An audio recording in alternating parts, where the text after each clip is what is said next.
నమస్తే. భారతీయ జనతా పార్టీ ఆఫీస్లో ఉన్న నాతో పాటు బీజేపీ అధికార ప్రతినిధి రాణి రుద్రమ గారు నాతో పాటు ఉన్నారు. మేడం నమస్తే. నమస్తే. సో అధికారం దిశగా మీ భారతీయ జనతా పార్టీ 5 ఏళ్ల క్రితం అడుగులు వేస్తూ ఉండే, అధికారానికి దూరం అయ్యారు, 8 సీట్లకు పరిమితమైనారు. సో ఎందుకు అధికారం కోల్పోయినామన్న ఆలోచన, క్లారిటీకి మీ పార్టీ వచ్చిందా? మీరు అధికార ప్రతినిధిగా ఉన్నారు, ఎక్కడ తప్పిదం జరిగింది, సో ఎక్కడ తప్పు మాట్లాడినామన్న ఆలోచన మీ పార్టీ వచ్చిందా? తప్పు మాట్లాడడం అంటూ ఏముండదండి. భారతీయ జనతా పార్టీ ఉమ్మడి ఆంధ్రప్రదేశ్లో కానీ తెలంగాణ రాష్ట్రం వచ్చిన తర్వాత కానీ ఎప్పుడు కూడా మేము ఈ రాష్ట్రంలో అధికారంలో లేము. సో ఎప్పుడు కూడా ఏంటంటే పార్టీకి పునాదులు పడ్డాయే తప్ప, అది గ్రో అవుతూ వస్తుందే తప్ప అధికారాన్ని చేజిక్కించుకోలే. ఆ లెక్కలో చూస్తే నిజంగా కూడా మొన్న మాకు కొంత అవకాశం ఉండే, అంటే తెలంగాణ రాష్ట్రంలో అప్పుడున్నటువంటి బీఆర్ఎస్ పార్టీకి ప్రత్యామ్నాయంగా భారతీయ జనతా పార్టీ అనేటువంటి ఒక వాతావరణం అయితే వచ్చినమాట వాస్తవం. కానీ ఇంకా కూడా మేము సంస్థాగతమైనటువంటి బలోపేతం అంతా కాకపోవటము, సో గతంలో గెలిచినటువంటి వాళ్ళు అంతమంది ఎమ్మెల్యేలు లేకపోవటము, సో అదంతా కూడా ఓటు బ్యాంకుగా మేము టర్న్అవుట్ చేసుకునేటటువంటి క్రమంలో మేము కొంత వెనకడుగు వేయటం అనేటువంటిది జరిగింది. బట్ అయినా కూడా మేము 8 అసెంబ్లీ స్థానాలు గెలుచుకున్నాము. మా ఓటు బ్యాంక్ కూడా చాలా గణనీయంగా పెరిగింది. చాలా చోట్ల కూడా దాదాపు 19 స్థానాల్లో 2వ స్థానంలో కూడా వచ్చినాము. కాబట్టి చాలా పెరిగినాం. సో దీన్ని ఒక ఆసరాగా చేసుకొని రేపటి నాడు వచ్చే ఎలక్షన్లో ఖచ్చితంగా పార్లమెంట్ స్థానాలను కూడా 10 స్థానాల కంటే ఎక్కువ స్థానాలు గెలిచేటటువంటి ప్రణాళికను మేము సిద్ధం చేసుకున్నాం. అటు దిశగా ముందుకు వెళ్తున్నాము. ఖచ్చితంగా కేంద్రంలో 3వసారి కూడా అధికారంలోకి రాబోయేటటువంటి అవకాశం ఉంది. కాబట్టి ఆ రోడ్ అనేటువంటిది చాలా క్లారిటీగా మనకు అవే కనిపిస్తోంది. కాబట్టి డెఫినెట్ గా ప్రజలు కూడా భారతీయ జనతా పార్టీని పార్లమెంట్ ఎన్నికల్లో ఆదరించడానికి సిద్ధంగా ఉన్నారు. మేము అవన్నీ కూడా గెలవబోతున్నాము. వచ్చేసారి తెలంగాణ రాష్ట్రంలో అసెంబ్లీ ఎన్నికలప్పుడు మళ్ళీ 5 ఏళ్ల తర్వాత ఖచ్చితంగా తెలంగాణ రాష్ట్రంలో ప్రభుత్వాన్ని కూడా ఏర్పాటు చేస్తాం. కానీ ఒకనొక దశలో బీఆర్ఎస్ పార్టీకి ఆల్టర్నేట్గా బీజేపీ తయారైంది. సరే కేసీఆర్ పోవాలన్న ఆలోచన ప్రజలు ఉన్నాయి కాబట్టి బీజేపీకి అవకాశం ఇద్దాం అనుకున్నారు. కానీ ఎక్కడ ఒక దగ్గర ఒక బలమైన తప్పిదం జరిగి ఉంటుంది కదా, ఏ తప్పిదం జరిగిందని మీరు అనుకుంటా ఉన్నారు? అంటే తప్పిదం అనేవి చెప్పడానికి ఏం లేదు, రకరకాల కారణాలు ఉంటాయి. ప్రజలు ఆలోచించేటప్పుడు కూడా బహుశా వాళ్ళు అనుకుని ఉండొచ్చు, తెలంగాణ రాష్ట్రం వచ్చిన తర్వాత తెలంగాణ రాష్ట్రం కోసం అప్పుడు కీలకంగా ఉండి కొట్లాడినటువంటి పార్టీలో ముందు వరుసలో ఉన్నటువంటి కేసీఆర్ గారిని చూసి వాళ్ళు 2 సార్లు వాళ్ళకి అధికారం ఇచ్చినారు. మొదటిసారి తెలంగాణ కోసం కొట్లాడినట్టు ఇచ్చినారు, 2వసారి ఇచ్చినప్పుడు మరొకసారి అవకాశం ఇచ్చి చూద్దామని ఇచ్చినారు. ఇప్పుడు కూడా తెలంగాణ రాష్ట్రం ఆనాడు సోనియా గాంధీ గారు వారు ముందుబడి ఇచ్చినారు కాబట్టి బహుశా ఒకసారి కాంగ్రెస్ పార్టీకి అవకాశం ఇవ్వాలని అనుకుని ఉండొచ్చు. రేపటి నాడు తెలంగాణ రాష్ట్రం కోసం మొదటి నుంచి చిత్తశుద్ధితోటి ఉండి ఆనాడు పార్లమెంట్ లో బిల్లు పెట్టేటప్పుడు కూడా సుష్మా స్వరాజ్ గారు లాంటి ప్రతిపక్ష నాయకురాలుగా ఉండి ఆవిడ 100% సపోర్ట్ చేసి భారతీయ జనతా పార్టీ ఎప్పుడు కూడా చిన్న రాష్ట్రాలకు అనుకూలంగా ఉన్నటువంటి పార్టీగా తెలంగాణ ఇచ్చిన పార్టీగా నెక్స్ట్ టైం ఎలక్షన్లు వచ్చినప్పుడు డెఫినెట్ గా తెలంగాణ ప్రజలు భారతీయ జనతా పార్టీ కూడా అవకాశం ఇస్తారు. అంటే ఇవాళ మనము ఏదో తప్పిదం చేసినాం అనేది ఏమి ఉండదు. సో ప్రజల్లోకి ఇంకా బలంగా వెళ్ళాలి. మాకున్నటువంటి క్యాడర్ అయినా మాకున్నటువంటి లీడర్షిప్ అయినా కాంగ్రెస్ పార్టీ దాదాపు 60 ఏళ్ళు అధికారంలో ఉన్నటువంటి పార్టీ కదా, సో వాళ్ళు పాతుకుని పోయి ఉన్నారు అన్ని దిక్కులు కూడా. ఇంకా భారతీయ జనతా పార్టీ అన్ని ఏరియాలలో కూడా వెళ్ళలేదు. సో ఇప్పుడు నార్త్ తెలంగాణలో మేము కొంచెం బలంగా ఉన్నాము, హైదరాబాద్ సెంట్రల్ లో ఈ ఏరియాలో కూడా మేము కొంత బలంగా ఉన్నాము, ఇంకా సౌత్ తెలంగాణలో మేము ఇంకా బలపడాల్సినటువంటి అవసరం ఉన్నది. కాబట్టి ఇదంతా అవడానికి కొంత టైం పడుతుంది. మేము కూడా చాలా నియోజకవర్గాల వారిగా తిరిగినాం. సో ప్రజల నుంచి 2 అంశాలు కనిపించినాయి. బండి సంజయ్ కుమార్ని తప్పించడం ఒక అంశం అయితే, లిక్కర్ స్కామ్లో కవితని అరెస్ట్ చేయకపోవడం వల్లే భారతీయ జనతా పార్టీకి పరిస్థితి వచ్చిందని అంటా ఉన్నారు. దీనికి మీరు స్వాగతిస్తారా ప్రజలు అనుకున్న మాటకి? అంటే ప్రజల అభిప్రాయం, మేము వెళ్ళినప్పుడు కూడా మమ్మల్ని కూడా క్వశ్చన్స్ అడిగారు. డెఫినెట్ గా ప్రజలు ఒక మార్పు జరిగినప్పుడు ఆ మార్పు పైన స్పందిస్తారు. అయితే అది వాళ్ళ అభిప్రాయం. సో భారతీయ జనతా పార్టీలో ఎట్లా ఉంటుందంటే ఎప్పుడైనా కూడా సంస్థాగతంగా భారతీయ జనతా పార్టీకి కొన్ని సిస్టమ్స్ ఉంటాయి. సో ఇది ఒక నేషనల్ పార్టీ. ఈవెన్ దో వేరే ఇతర పార్టీలు కూడా, కమ్యూనిస్ట్ పార్టీలైనా కాంగ్రెస్ పార్టీలైనా కూడా వాళ్ళ పార్టీకి కూడా కొన్ని సిస్టమ్స్ ఉంటాయి. ఇవాళ ప్రాంతీయ పార్టీ లాగా ఉండేటటువంటి పరిస్థితి ఇక్కడ లేదు. నిజంగా చెప్పాలంటే ప్రజలంతా కూడా స్వాగతించాల్సినటువంటి అంశం ఏంటంటే భారతీయ జనతా పార్టీలో ప్రతి 3 సంవత్సరాలకు ఒకసారో లేదంటే 2 టర్ములు కనుక కొనసాగిస్తే 6 సంవత్సరాలకు ఒకసారో పార్టీ అధ్యక్షులు మారుతారు. సో అదొక మంచి సిస్టమే.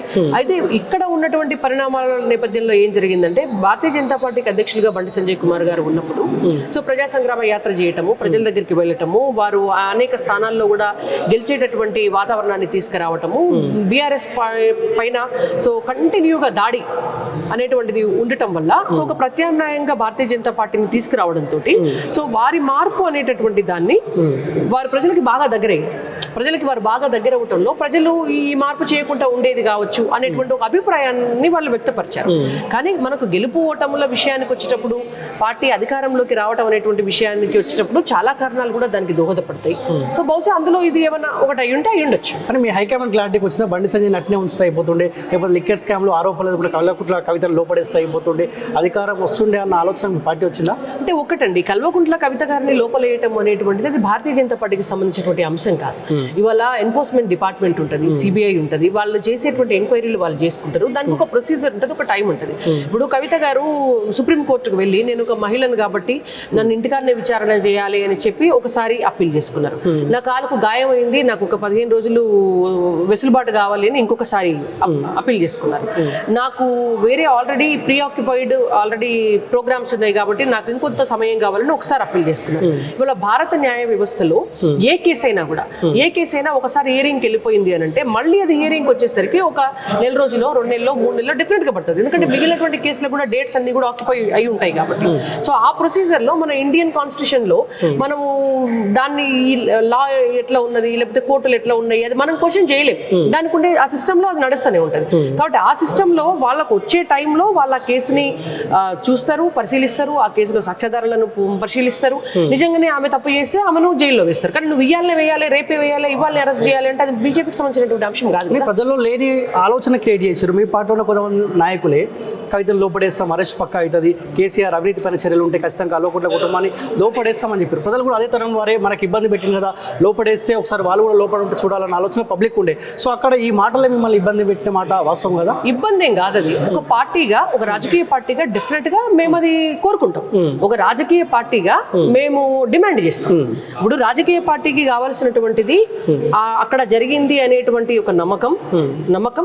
మనము ఒక పార్టీగా, పొలిటికల్ పార్టీగా ఒక పొలిటికల్ అటాక్ చేయటము, ప్రజల పక్షాన మనం నిలబడి మాట్లాడటం. ప్రజలకు కూడా ఏం కావాలి, ఆమె చేసినట్టుంది ఇదంతా కూడా ఆమె మీద ఎంక్వైరీ జరగాలని. బట్ మీకు చట్టాలకు, కోర్టులకి, వాటికి ఉండే ప్రొసీజర్ వాటికి ఉంటుంది. ఇప్పుడు మన కళ్ళ ముందు దొంగతనం చేసినటువంటి వ్యక్తిని కూడా అతను దొంగ, అతన్ని అరెస్ట్ చేయాలి, అతనికి జైలు శిక్ష పడాలి అని మనం కోరుకుంటాం. కానీ అతనికి జైలు శిక్ష పడాలి అని అంటే అతన్ని తీసుకుపోయి కోర్టులో పెట్టి వీళ్ళు అతను దొంగిలించినటువంటి సామాన్ దొరకబట్టి, సాక్ష్యాధారాలను దొరకబట్టి వీళ్ళందరినీ కూడా ప్రొడ్యూస్ చేసి ఆ కేసు 10 సార్లు హియరింగ్ వచ్చిన తర్వాత 2 ఏళ్లకో 3 ఏళ్లకో ఆ దొంగ కూడా జైలు శిక్ష పడే వ్యవస్థలో మనం ఉన్నాం. కాబట్టి ఇట్ టేక్స్ టైం. కాబట్టి ఆ సమయం వచ్చేదాకా మనం వెయిట్ చేయాలి. మాకు ఎలక్షన్లకి ముందు ఈ కవిత ఎపిసోడ్కి అంత సమయం కూడా లేకుండా అయిపోయింది.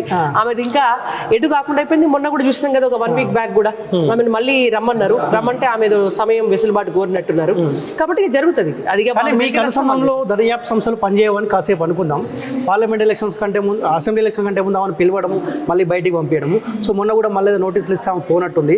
సో పార్లమెంట్ ఎలక్షన్ కంటే ముందు మళ్ళీ ఇలాంటి నోటీసులు ఇచ్చి ఆమెను మళ్ళీ తీసుకుని లోపడేయకపోతే ప్రజలు ఇంకా బలంగా నమ్ముతారు కదా వీళ్ళిద్దరు ఒకటే అని. ఎందుకు నమ్ముతారు? అసెంబ్లీ ఎలక్షన్ జరిగింది కూడా ఇక్కడే కదా. అట్లా కాదు. ఇప్పుడు ఒకసారి అదే రాంగ్ ప్రాపగండా.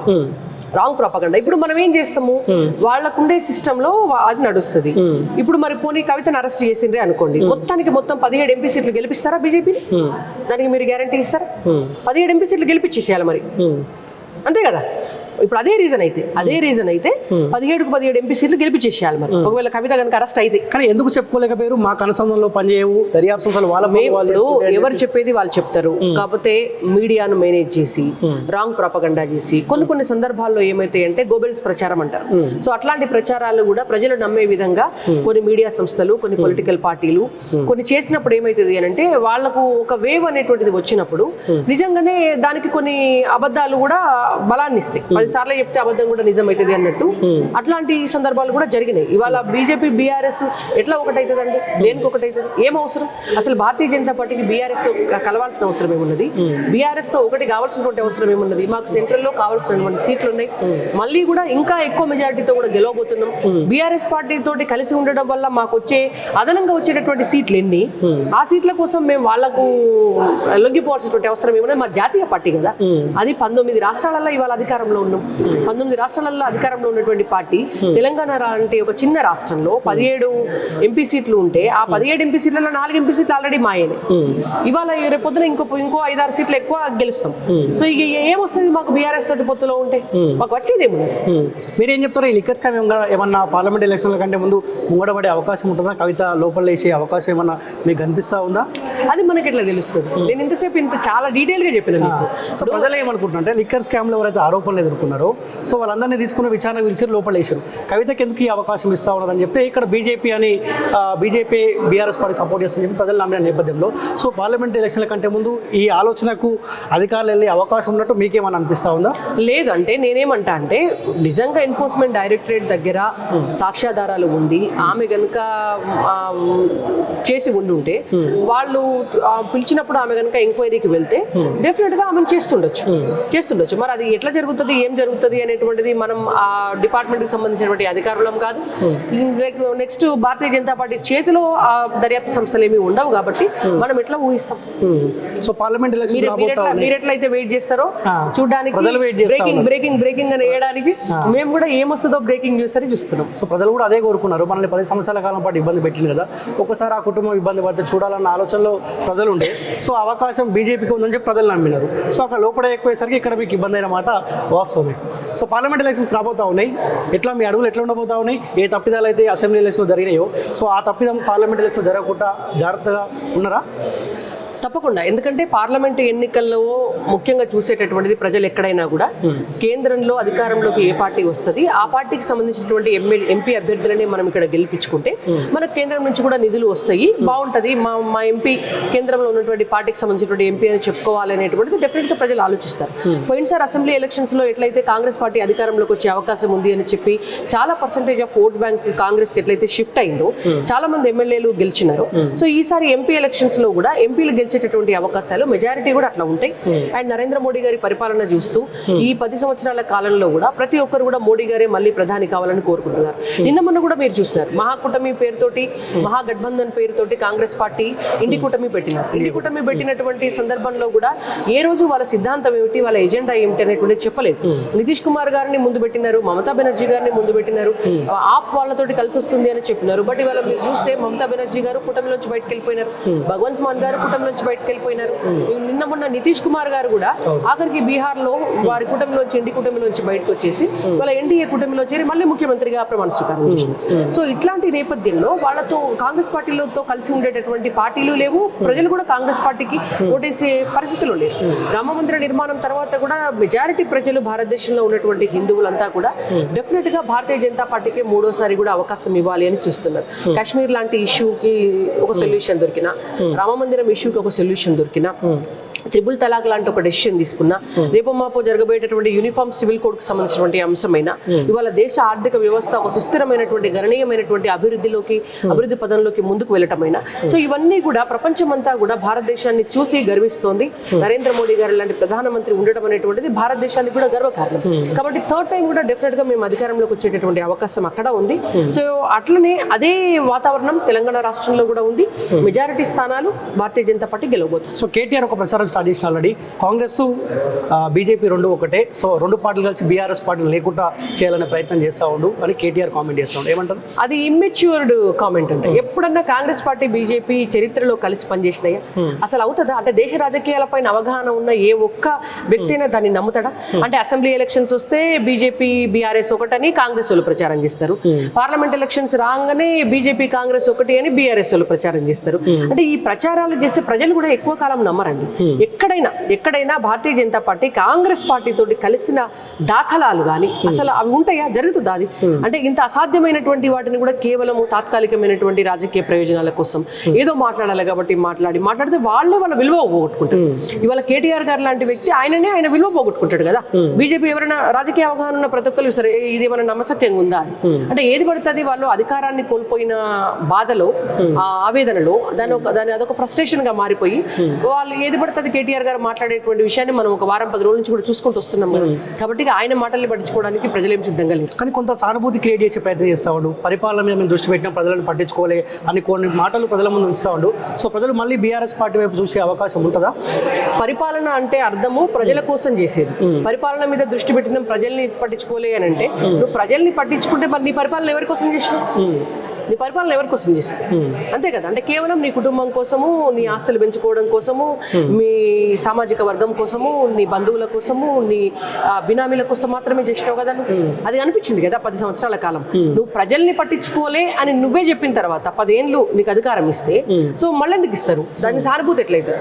అంటే ఇవాళ కూడా కేటీఆర్ గారి దగ్గర కనిపించేది ఏంటంటే మేమే ఉండాలి, అహంకారం, మేమే అధికారంలో ఉండాలి, ఈ తెలంగాణ మాది, మా తాతగారో మా నాన్నగారో సంపాదించిన ఆస్తి, ఇంకొకరు ఉంటే మేమెట్లా ఒప్పుకుంటాం అనేటువంటి బాపతు కమెంట్లే తప్ప ఇవన్నీ కూడా ఇవేమి సానుభూతి తెచ్చుకునేటువంటి కమెంట్లు ప్రజలు చూస్తూనే ఉన్నారు. అది వాళ్ళ అహంకారంతో ఆయన మాట్లాడుతున్నాడు అనేటువంటిది అందరికి కూడా అర్థమవుతుంది. సో ఈ 2 నెలల కాలంలో ప్రజలు క్లారిటీకి వచ్చారా? ఎందుకు బీఆర్ఎస్ పార్టీకి ఓటేయాలి, కేసీఆర్ మళ్ళీ ముఖ్యమంత్రి ఉంటే బాగుంటుండే అన్న ఆలోచనకు ప్రజలు వచ్చిరా? కేటీఆర్ అంటా ఉన్నాడు ప్రజలు ఎందుకు కేసీఆర్ దూరం చేసుకున్నామన్న ఆలోచన ప్రజలు వచ్చినారు, పార్లమెంట్ ఎలక్షన్లో మాకే అవకాశం ఇస్తారని కేటీఆర్ అంటా ఉన్నాడు. ప్రజలు అసలు బీఆర్ఎస్ పార్టీని మర్చిపోయింది. బీఆర్ఎస్ పార్టీ దరిద్రం పోయింది మన ఎత్తి మీద నుంచి అని వాళ్ళు ప్రశాంతంగా ఉన్నారు. ఇప్పుడు సరే ఒక ప్రత్యామ్నాయంగా ఒక పార్టీకి అవకాశం ఇచ్చినారు. భారతీయ జనతా పార్టీగా మేము కూడా ప్రజా తీర్పును గౌరవించినాం. రేపటి నాడు ఇవాళ కాంగ్రెస్ పార్టీకి వాళ్ళు అవకాశం ఇచ్చినారు, భారతీయ జనతా పార్టీకి పార్లమెంట్ ఎన్నికల్లో భారతీయ జనతా పార్టీకి అవకాశం ఇస్తారు. కాబట్టి బీఆర్ఎస్ వైపు ప్రజలు చూసేటటువంటి అవకాశం ఎక్కడ కూడా లేదు. సో మరొక వారం రోజుల లోపు పులి బయటికి రాబోతా ఉందంట, కేసీఆర్ అనే పులి బయటికి రాబోతా ఉందంట. సో భారతీయ జనతా పార్టీకి ఏమైనా భయం అనిపిస్తా ఉందా? ఇప్పుడు ఎవరు ఆయన పులి అని వాళ్ళ కొడుకు అనుకున్నాడు, ఆయన పులి అని ఎవరు అనుకోవట్లేదు కదా. ఇప్పుడు వాళ్ళు బయటకు వస్తే మాకెందుకు, వాళ్ళు బయటికి రాకపోతే మాకెందుకు, వాళ్ళు ఏం చేస్తే మాకేం సంబంధం? కేసీఆర్ గారు బయటకు వస్తే రానియండి, ప్రజాక్షేత్రంలో పని చేసుకోమనండి. వాళ్ళు ఒక పొలిటికల్ పార్టీ, వారు ఆ పార్టీకి వారు అధ్యక్షులు, వారు మాజీ ముఖ్యమంత్రి, వారి పని వారు చేసుకుంటారు, వారి పార్టీ కోసం వారు పని చేసుకుంటారు. సో ఏ పులి అని కేటీఆర్ అంటా ఉండో ఆ పులి రెస్ట్ తీసుకొని బయటికి వస్తూ ఉంది, కొంత గాండ్రించే అవకాశం ఉంటుంది. సో ప్రజలకు ఏ తప్పిదం చేసారో ఆ తప్పిదాలు చెప్పే అవకాశం ఉంటుంది. ఇటు బీజేపీ అటు కాంగ్రెస్ టార్గెట్గా ముందుకెళ్ళే అవకాశం ఉంటుంది. రెస్ట్ నుంచి బయటకు వస్తూ ఉంది కాబట్టి ఇక్కడ ఏమి ఇబ్బంది ఏమైతే లేదా మీకు? మాకేమవుతుందండి, ఏమైతుంది? కేసీఆర్ గారు ముఖ్యమంత్రిగా ఉన్ననాడే కొట్లాడిన పార్టీ మాది. కేసీఆర్ గారు ముఖ్యమంత్రి ఉంటే మాకెందుకు, కేసీఆర్ గారు ముఖ్యమంత్రి గారు లేకుంటే మాకెందుకు, కేసీఆర్ గారు రెస్ట్ లో ఉంటే మాకెందుకు, వారు రెస్ట్ నుంచి బయటకు వస్తే మాకెందుకు? అది బీఆర్ఎస్ పార్టీకి సంబంధించినటువంటి అంశం. ఇవాళ వారు ఒక ప్రతిపక్ష నేత అంతే. కాబట్టి వారు వారి పార్టీ వ్యవహారాలు చూసుకుంటారు. నిజంగానే వారికి ప్రజల పట్ల ప్రేమ ఉంటే వాళ్ళు చేసినటువంటి తప్పిదాలు తెలుసుకొని ప్రజలకు లాభం చేసేటటువంటి కార్యక్రమాలు ఏమైనా చేస్తారు. వారిని పట్టించుకోవాల్సిన అవసరం మాకేమో. సో ఎంపీగా పోటీ చేస్తారా? భువనగిరి నుంచి పోటీ చేయబోతున్నారనే చర్చ జరుగుతూ ఉంది. ఆలోచన ఉందా భువనగిరి నుంచి పోటీ చేయాలని? అంటే నేను ఎప్పుడు కూడా పార్టీ కార్యకర్తగా పార్టీ ఏ పని చెప్తే నేను ఆ పని చేస్తాను. నాకు ఏ బాధ్యత అప్పచెప్తే ఆ బాధ్యత నేను నెరవేరుస్తాను. నిజంగా పార్టీ కనుక ఒక నిర్ణయం తీసుకొని అమ్మ మీరు పోటీ చేయండి అని అంటే తప్పకుండా ఇస్తాను. లేదు పార్టీ కోసం పని చేయండి అంటే పార్టీ కోసం పనిచేస్తాను. మీకు ఆలోచన ఉందా భువనగిరి నుంచి పోటీ చేయాలని? నేనైతే ఏ ఆలోచన చేయట్లేదు. సో నేను పార్టీ కోసం ఆల్ టైం ఫుల్ టైం పనిచేయడానికి సిద్ధంగా ఉన్నాను. నేను పోటీ చేసినా పని చేసినా అది పార్టీ నిర్ణయం. ఓకే. సో కాంగ్రెస్ పార్టీ అధికారంలోకి వచ్చి 2 నెలల దగ్గరికి వస్తూ ఉంది. పరిపాలనలో మార్పులు వచ్చినట్టు ఏమైనా అనిపిస్తూ ఉందా గత పాలకుడితో పోల్చుకుంటే? అంటే ఇప్పుడే తెలియదు అది. అంటే 2 నెలల కాలంలోనే మనము బేరీజ్ వేసి 2 నెలల కాలంలోనే మీరు చేయట్లేరు లేదా మీరు అద్భుతంగా చేస్తున్నారు ఇవన్నీ కూడా చెప్పడానికి ఉండదు. సో ఎవరికైనా కూడా కొంత సమయం అనేటువంటిది ఇవ్వటం అవసరం. కాబట్టి ఇంకా కొంతకాలం చూస్తే కనుక జాబ్ నోటిఫికేషన్లు ఎట్లా ఇస్తారు, ఉన్నటువంటి పరిపాలనా వ్యవస్థ ఎట్లా నడుస్తుంది, వాళ్ళు ఇచ్చినటువంటి గ్యారంటీలు ఏవైతే ఉన్నాయో, హామీలు ఏవైతే ఉన్నాయో ఆ హామీలు ఎంత మేరకు చేయగలుగుతారు అనేటువంటిది ఇప్పటికే డొల్లా అనేటువంటిది కర్ణాటకలో అర్థమైపోయింది. కర్ణాటక కాంగ్రెస్ విషయంలో కూడా మొత్తం ఇచ్చినటువంటి హామీలు ఏవి కూడా నెరవేర్చే పరిస్థితిలో కర్ణాటక కాంగ్రెస్ లేదు. సో తెలంగాణలో కూడా మరి అలవికాని హామీలన్నీ ఇచ్చి అధికారంలోకి వచ్చినారు. ఒక ఫ్రీ బస్ ఒకటైతే ఇప్పటికీ నడుస్తోంది. సో ఇంతవరకు కూడా రైతు భరోసాకు సంబంధించినటువంటి డబ్బులు కూడా అకౌంట్లలో పడలేదు. సో ఇవేమీ జరగలేదు. But we have to wait and see. Okay. ఎన్ని సీట్లు గెలుస్తారు పార్లమెంట్? 10 స్థానాల కంటే పైనే గెలుస్తాం ఖచ్చితంగా. Okay. Anyway thank you so much madam. Thank you. So ఇది భారతీయ జనతా పార్టీ అధికార ప్రతినిధి రాణి రుద్రమ గారితో స్పెషల్ ఇంటర్వ్యూ. చూస్తున్నాండి college TV. Thank you so much.